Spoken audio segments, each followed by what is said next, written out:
Hey everyone, and welcome back. Today we're diving deep into a topic that sparks a lot of conversation: the ketogenic diet. You've probably heard of it, maybe even know someone who's tried it. But what exactly is it? And more importantly, is it right for you? Let's break it down. At its core, the ketogenic diet is a specific way of eating. It's characterized by being very high in fat, moderate in protein, and very, very low in carbohydrates. The main goal here is to fundamentally change how your body fuels itself. Instead of relying primarily on glucose, which comes from carbs, the keto diet aims to shift your body to burning fat for energy. When you drastically cut carbs, your body enters a metabolic state called ketosis. In ketosis, your liver starts producing molecules called ketones from fat. These ketones then become your body's primary fuel source, including for your brain. To achieve this state, the macro ratios are quite specific. You're looking at getting roughly 70 to 80% of your daily calories from fat. Protein makes up a moderate portion, typically around 20 to 25% of your daily calories. It's important not to go too high on protein, as excess can be converted to glucose, potentially hindering ketosis. And then there are carbohydrates. These are kept very low, usually only 5 to 10% of your daily calories. This often translates to somewhere between 20 and 50 grams of net carbs per day, depending on the individual. So that's the basic structure. Now, let's get to the big question. Who might actually benefit from eating this way?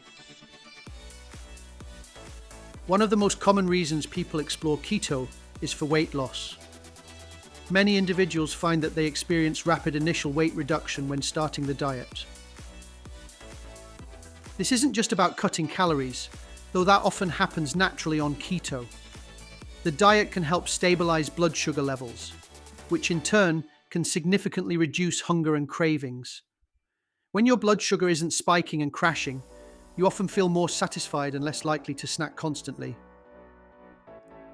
Beyond general weight loss, the keto diet has shown significant promise for individuals managing type 2 diabetes or prediabetes.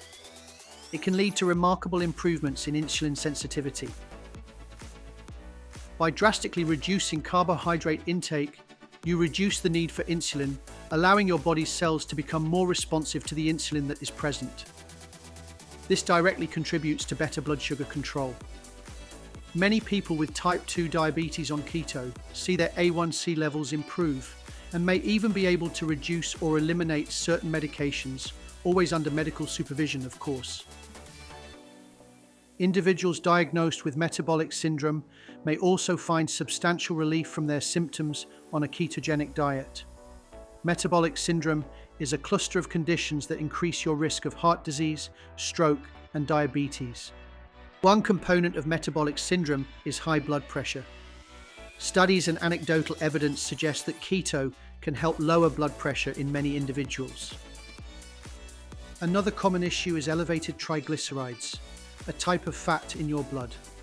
The keto diet is often very effective at lowering triglyceride levels. Low HDL cholesterol, often called the good cholesterol, is also part of metabolic syndrome. While results can vary, some people on keto see an improvement in their HDL levels. Addressing these factors together can significantly improve the metabolic profile. Moving beyond metabolic health, the ketogenic diet has a long history of use in a very specific population: children with drug-resistant epilepsy. It was first developed for this purpose in the 1920s and remains a recognized and effective therapy for many children whose seizures don't respond well to medication. This is always done under strict medical supervision in a clinical setting. There's also emerging research exploring the potential benefits of ketogenic diets for certain neurological disorders, such as Alzheimer's and Parkinson's disease. The idea is that ketones might provide an alternative fuel source for the brain and potentially have neuroprotective effects. However, this area is still under active investigation and absolutely requires medical guidance and supervision if being considered. Finally, some endurance athletes and biohackers use ketogenic diets to become fat adapted. This means training the body to efficiently switch between burning stored fat and ketones for fuel during prolonged exercise, potentially sparing glycogen stores. It's a more advanced application and not for everyone, but it highlights the metabolic flexibility the diet can promote. So that covers some of the key groups who might potentially benefit. But just as important is understanding who should avoid the ketogenic diet. It's definitely not suitable or safe for everyone. Pregnant or breastfeeding women are generally advised to avoid the ketogenic diet. There are concerns about potential impacts on fetal development and nutrient availability for both mother and baby. It's best to stick to a more balanced, nutrient-dense diet during these critical periods. Individuals with pancreatic disease should typically avoid high-fat diets like keto. The pancreas produces enzymes needed to digest fat, and a very high-fat intake can put an excessive strain on an already compromised organ. Similarly, individuals with certain types of liver disease may struggle with the high-fat load of a ketogenic diet. The liver plays a crucial role in processing fats and producing ketones, and impaired liver function can make keto challenging or even dangerous. People with kidney disease, particularly advanced stages, face risks on a ketogenic diet. There's a potential for serious electrolyte imbalances, and the diet's impact on kidney function needs careful consideration. Always consult a nephrologist. Individuals with a history of eating disorders should be very cautious or outright avoid the ketogenic diet. Its strict rules and focus on restriction can be triggering and potentially lead to a relapse or worsening of disordered eating patterns. If you are underweight or malnourished, the ketogenic diet is likely not appropriate. While it can cause weight loss, it may accelerate muscle loss in individuals who are already struggling to maintain a healthy weight.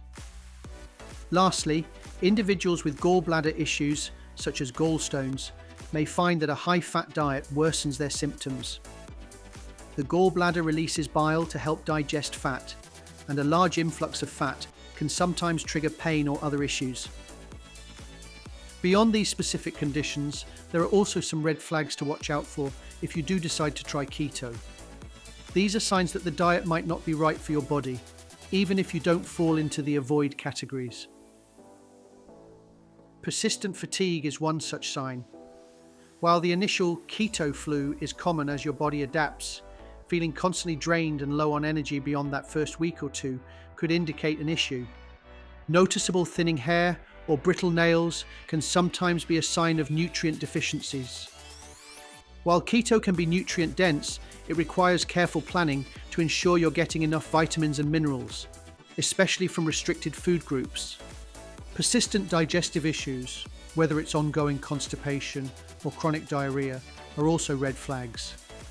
Your gut health is important, and if keto is constantly upsetting your digestive system, it might not be the right fit. Significant mood swings can also indicate that the diet is negatively impacting your brain chemistry or hormone balance. While some people report improved mood on keto, others experience increased irritability or anxiety. Difficulty sleeping or persistent insomnia is another potential sign that keto isn't working well for you. Changes in diet can impact sleep patterns, and if you're consistently struggling to get rest, it's worth evaluating. So, what's the final verdict on who should try the ketogenic diet? Based on the evidence and common experience, suitable candidates are primarily those seeking significant weight loss, individuals looking to improve specific metabolic markers like blood sugar, triglycerides, or blood pressure, or those exploring it for specific neurological conditions under strict medical guidance, like drug-resistant epilepsy. Beyond the medical or health conditions, suitability also depends on personal factors. Can you tolerate high-fat foods well? Some people find it difficult to consume the necessary amount of fat.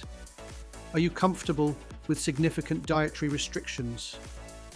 Keto requires cutting out many common foods, which can be challenging socially and practically. Ultimately, and this is the most crucial advice we can give, always consult a healthcare professional before starting the ketogenic diet. This is especially important if you have any existing health conditions, are taking medications, particularly for diabetes or blood pressure, or have a history of eating disorders.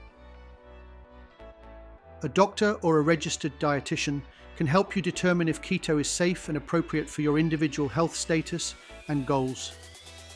They can also help you implement it safely and monitor your progress and any potential side effects. The ketogenic diet can be a powerful tool for certain people and conditions, but it's not a magic bullet, and it's not without its risks. Understanding who it's for, who should avoid it, and what signs to watch for is key to making an informed decision about whether it's something you should explore. Thanks for joining us today to learn more about the ketogenic diet. We hope this helps you understand it a little better and empowers you to have informed conversations with your healthcare provider. Stay healthy